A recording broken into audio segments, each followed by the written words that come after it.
புழு இருக்கிற காய்கறினா அதில் பூச்சி மருந்தோட தாக்கம் ரொம்ப கம்மியாக இருக்கும். ஆனால் எண்ணெய் கத்திரிக்காய் குழம்புக்கு கத்திரிக்காயை முழுசாக கீறி கீறி விட்டு போட்டால் தான் நல்லாயிருக்கும். பூச்சி இருந்தால் இடையில கட் பண்ணி மாறி இருக்கும்ல, இப்படி கீறி நறுக்கி அதில் வந்து பூச்சி இருக்கான்னு நல்லா செக் பண்ணிவிட்டு கடாயில் 2 ஸ்பூன் நல்லெண்ணெயை விட்டு மீடியம் ஃப்ளேமில் வச்சுட்டு நல்லா வதக்கி விடணுங்க. நல்லா வதங்கினதுக்கப்புறம் அதை தனியாக எடுத்து வச்சுட்டு அதே சட்டியில் கூட ஒரு 2 ஸ்பூன் எண்ணெயை விட்டுட்டு கடுகு, உளுத்தம்பருப்பு, வெந்தயம், கருவேப்பிலை தாளிக்கணும்.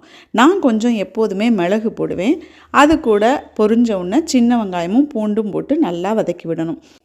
கொஞ்சம் வதங்கின உடனே ஏற்கனவே நம்ம வதக்கி வச்ச கத்திரிக்காயும் போட்டுட்டு ஒரு 2 நிமிஷம் வதக்கி விட்டுட்டு மிக்ஸி ஜாரில் ஒரு சின்ன சைஸ் பெரிய வெங்காயம், ஒரு சின்ன சைஸ் தக்காளி, 2 டேபிள் ஸ்பூன் தேங்காய் துருவல், காரத்துக்கு கொஞ்சமாக மிளகாத்தூள், நம்ம வீட்டில் எப்படி சாப்பிடுமோ அதுக்கேற்ற மிளகாத்தூள், மல்லித்தூள் 2 ஸ்பூன் போட்டு அப்படியே மிக்சியில் அடித்து அதையும் இது கூட சேர்த்துடணும். நான் மல்லித்தூளில் சோம்பு, சீரகம் எல்லாமே சேர்த்து போட்டு அரைச்சிருக்கனால இதுவே ஓகேயாக இருக்கும். தக்காளி புளிப்பு பார்த்துக்கிட்டு வேணும்னா குழம்புக்கு காய் வதக்கும் போதும் ஒரு தக்காளி போட்டுக்கலாம். ஸோ இதை அரைச்சி ஊற்றிட்டு அது கூட சின்ன நெல்லிக்காய் சைஸ் அளவுக்கு ஒரு புளியை கரைச்சி ஊற்றிட்டு அப்படியே மூடி வச்சு கொதிக்க விடலாம். வந்து நம்ம வந்து குழம்பு கரைச்சி ஊற்றும் போது தேவையான அளவு அட்ஜஸ்ட் பண்ணி போட்டுக்கலாம்.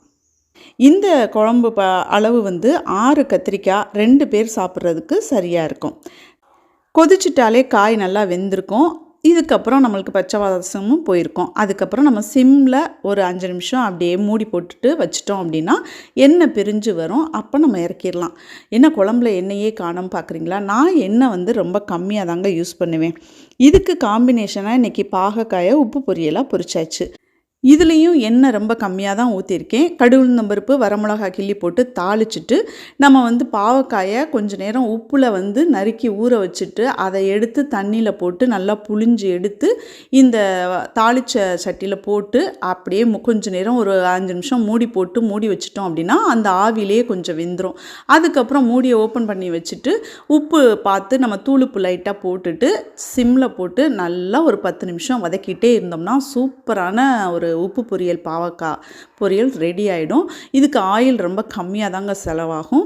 இந்த பாவக்காய் வந்து காரக்குழம்பு, மீன் குழம்பு, சாம்பாருக்கு கூட இது காம்பினேஷன் சூப்பராக இருக்கும். ஜாலியாக சமைச்சு ஹாப்பியாக சாப்பிட்லாம்.